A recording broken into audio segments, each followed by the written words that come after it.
하나님 말씀 나홈스 1장입니다. 나홈스 1장 1절에서 끝절까지 말씀 교독합니다. 1절 말씀 제가 먼저 받들어 봉독드립니다. 니느웨에 대한 중한 경고 곧 엘고스 사람 나홈의 묵시의 글이라.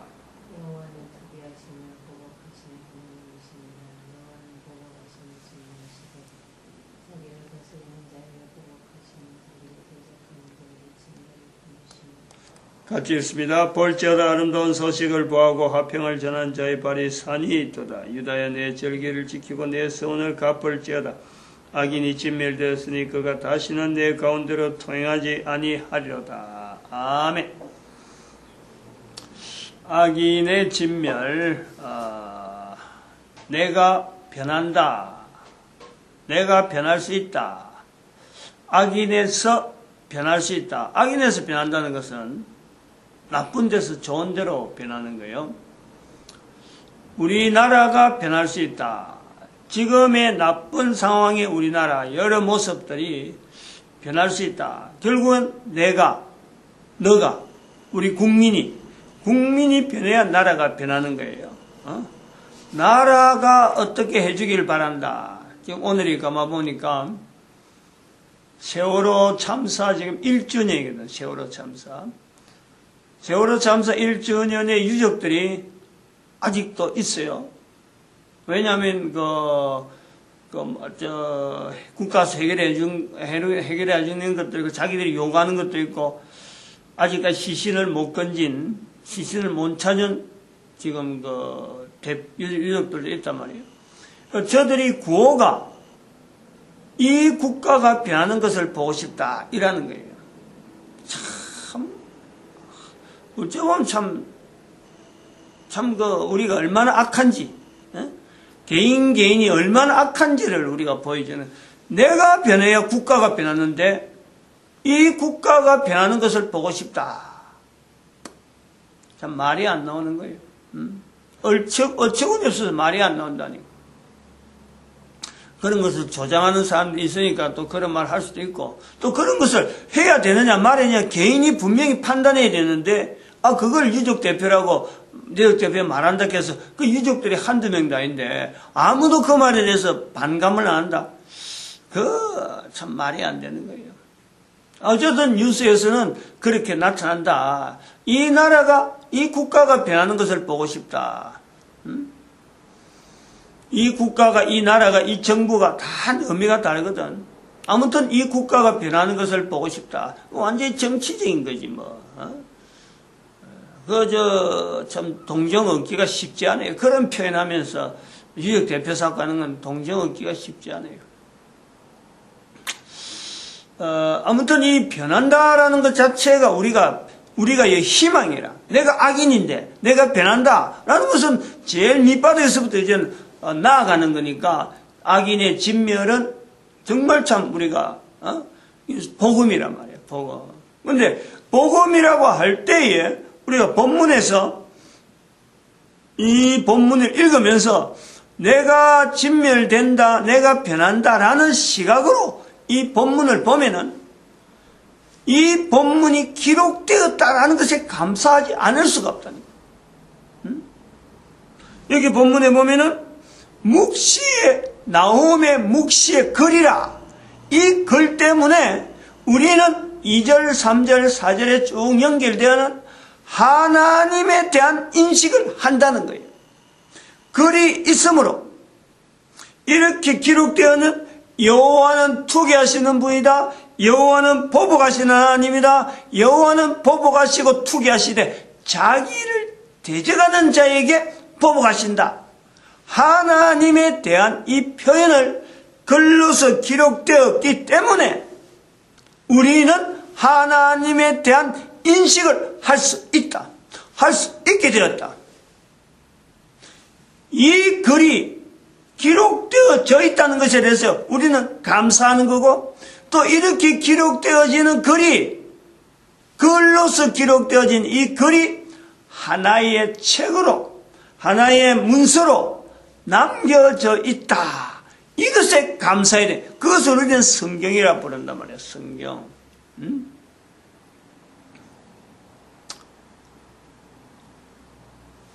우리가 악인이 진멸되어지는 과정에서야만이 비로소 이것이 보인다는. 내가 악인의 상태에 있으면요, 이게 안 보여요. 보일 수가 없어요. 왜 그렇느냐?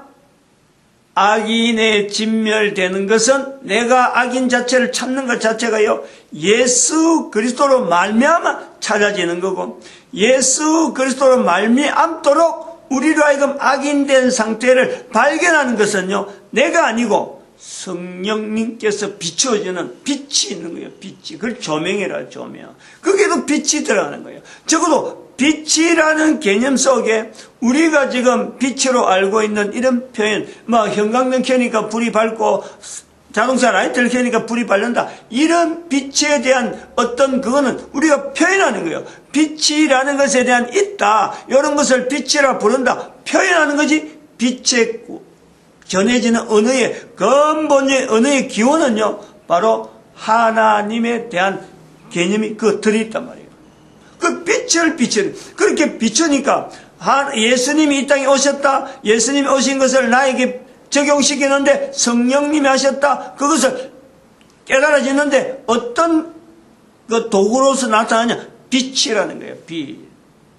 그 빛을 우리 대한민국에는 광복이라 하는 것을 그대로 받는 거고, 서쪽에 있는, 우리나라의 서쪽에 있는 사람들은 적어도 스페인까지, 이 아시아 대륙 전체를 보고, 한 덩어리를 보고, 그들이 가장 바라는 나라가 바로 우리 한반도는 태양빛이 떠오르는, 아침 햇살이 떠오르는, 새벽빛이 떠오르는 그 지역을 향해서 언제나 바라는 자세로, 빛을 바라는 자세, 파수꾼이 아침을 기다림보다, 파수꾼이 새벽에 해가 뜨는 것을 얼마나 바라는지 모르잖아요.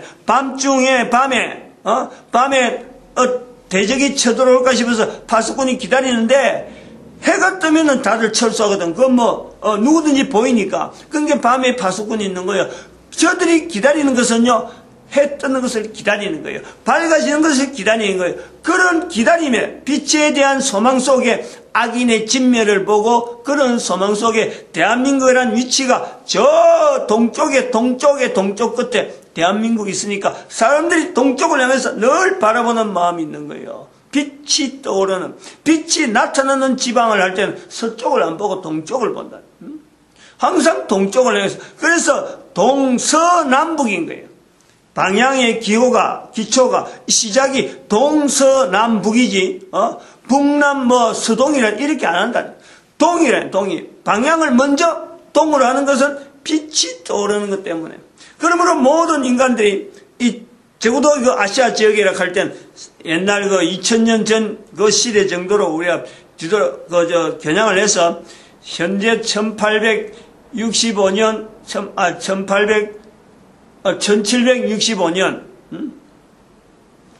그 산업혁명 일어나기 전에 상황은 적어도 촛불 가지고 전부 다 빛을 밝히는 그 시대에 아궁의 불이 기할 그 시대에는 모든 사람들의 빛이라는 것은 태양빛밖에 없는, 그래서 항상 태양이란 자체가 이게 바로 악인의 진멸에 버금가는 복음이 되어지는 모든 인간들에게 전 지구상에 있는 모든 사람들, 이것은 바로 소망이야, 소망. 그것이 유일한 통일로서 있는 유일한 어떤 하나의 개체가 태양이라는 태양. 빛이 있기 때문에. 그 빛에 대한 개념이 바로, 복음이고, 거기에서 바로 하나님의 섭리를 늘 연상시켜서 각 나라 각국에서 표현이 다양하게 흩어져 있는단 말이에요. 통용을 해도 되지. 하나님에 대한 다른 어떤 뜻에서 자기들이 소망하고 있는 어떤 다른 뜻에서 있는 것이 태양의 개념이 있는 것. 지금 국기에 나타나는 여러 가지 현상들이 바로 그런 것을 우리가 비춰볼 수 있다는 거예요.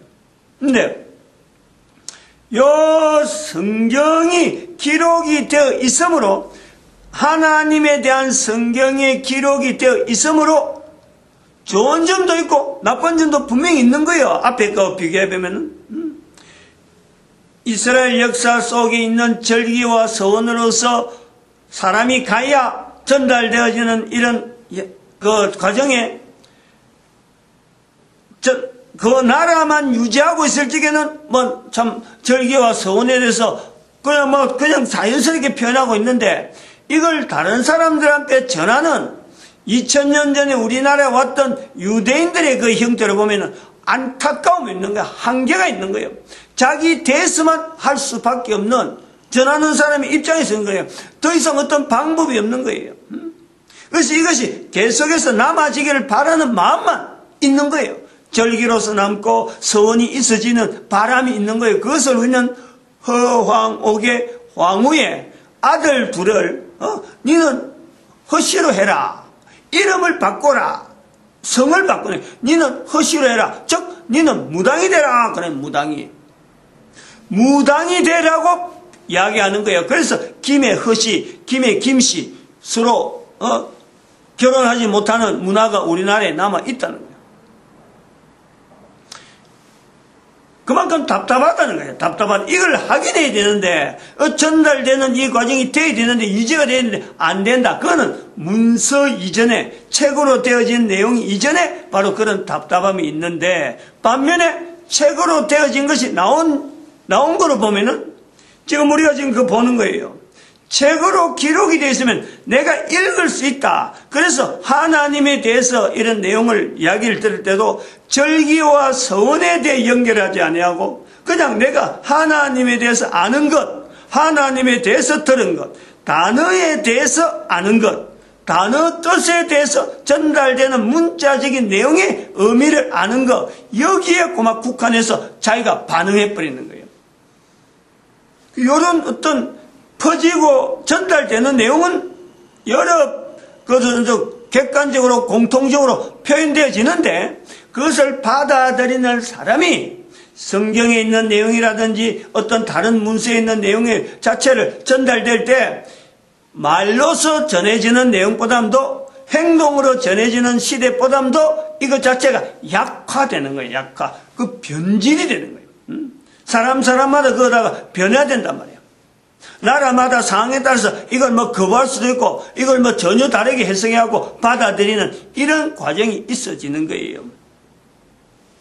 아무튼 그렇든 어쨌든 간에 성경이 이렇게 기록되었다. 성경에 기록되었다는 것은 우리는 우선 하나님에 대한 표현으로서 글로서 남겨진 것에 대해서 우리는 감사, 책으로서 엮어진 것에서 감사, 이거는 이건 먼저 우선적으로 하고 들어가야 된다. 우리가 성경을 읽을 때 이 자세가 필요하다는 거예요. 성경이라는 걸 통해서 하나님에 대한 표현을 다양하게 다양한 형태로 나타내는 이스라엘이라고 하는 나라를 통해서 하나님을 다양하게 표현하는 여러 내용에 대해서 우리는 감사를 해요. 감사.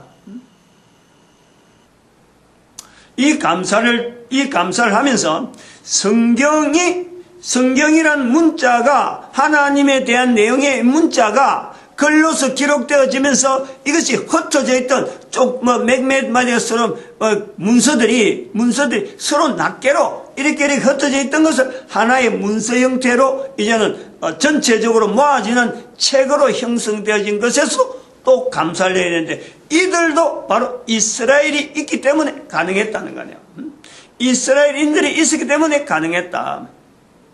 적어도 기원전 우리가 1세기, 기원전 4세기 정도에서 기원전 1세기에서 알렉산드리아에서 저들이 작업을 한 걸 통해서 구약이, 그리고 그것부터 한 300~400년 지나면, 한 400~500년 지나면요, 397년에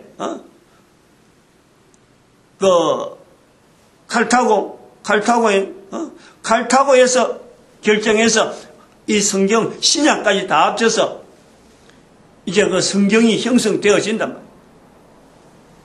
이 성경이 형성되어진다라는 것에서 우리가 연결하는 것은 뭐냐니까, 오늘날 대한민국에 서쪽에서 중국이 IB라는 어떤 힘을 가지고 접근하고, 미국이 사드 배치기 때문에 우리한테 한반도에서 이 역할을 하고 있는 이 구조에 미국이라고 하는 나라가 무슨 힘으로 저렇게 대국으로서 전 세계 사람들에게 영향을 미치는 나라가 되었을까라고 그 미국이라는 나라의 힘에 어떤 원천을 찾아가 보면은요, 지금 전쟁의 어떤 이런 어떤, 이렇게 형성되어졌던 미국에 대한 이미지, 요 이미지 이전에 있는 미국 사람들이 그 자리를 차지하면서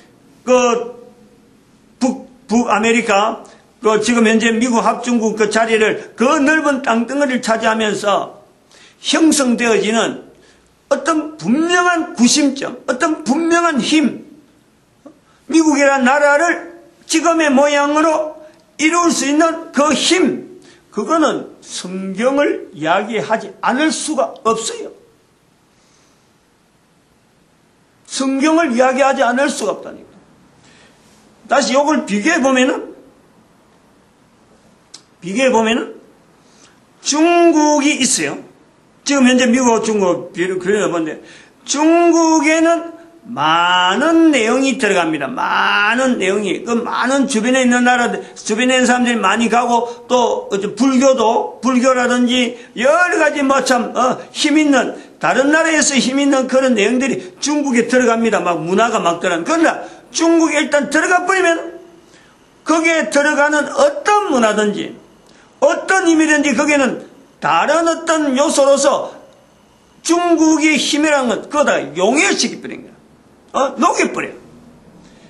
녹여버려가지고, 거기에 들어가는 것은, 들어갈 때는 어떤 색깔을 가지고 들어가지만, 그거 들어가 버리면은 중국이라는 큰 어떤 용광로가 돼가지고, 다른데, 원래 들어갔던 그 색깔을 찾지를 못하는 거예요. 불교가 바로 그런 면에서 우리가 본다는, 인도에서 불교지만 중국 들어가 버리니까, 중국 완전히 변해버리는 거예요. 원래의 불교가 아니란 말이에요.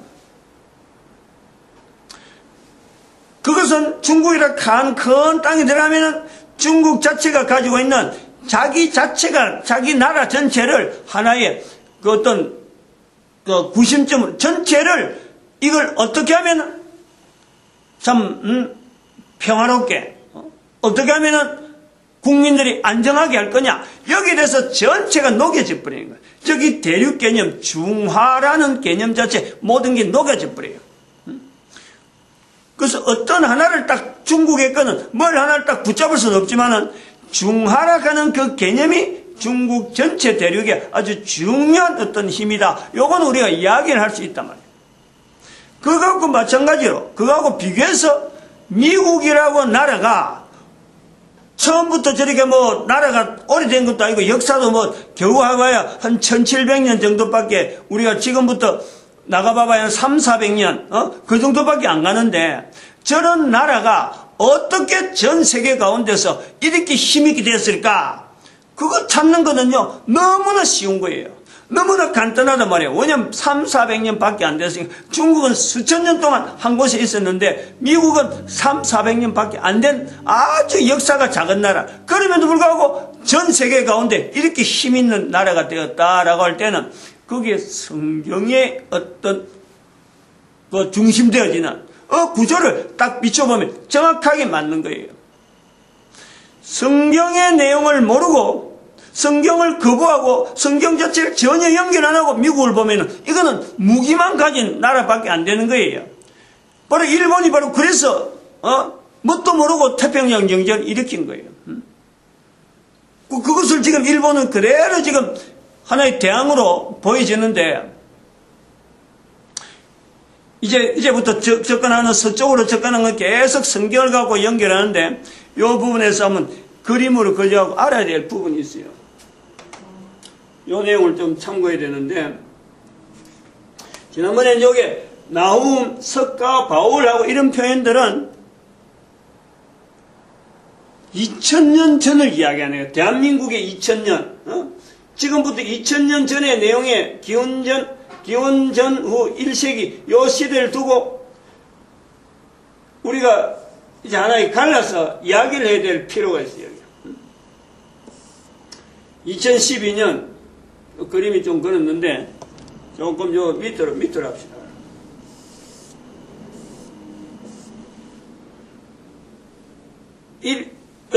여기서 아브라함이라 해도 되고, 아브라함부터 1세기, 요 시대를 문자 시대로 봐요, 문자. 그전에는 문자 이전으로 보면 되죠, 문자 이전. 그 다음에 여기를 기원전 1세기부터, 기원전 후 1세기부터 여기 2012년까지를 문서 시대로 봐요, 문서 시대. 문자가 있고 문서가 있는 거예요. 여기 이제 나오는 게 아까 기원전 1세기, 2세기경에 성경이 알렉산드리아에 만들었다는 그 개념에서 이 문서 시대, 요를 들어간단 말이에요.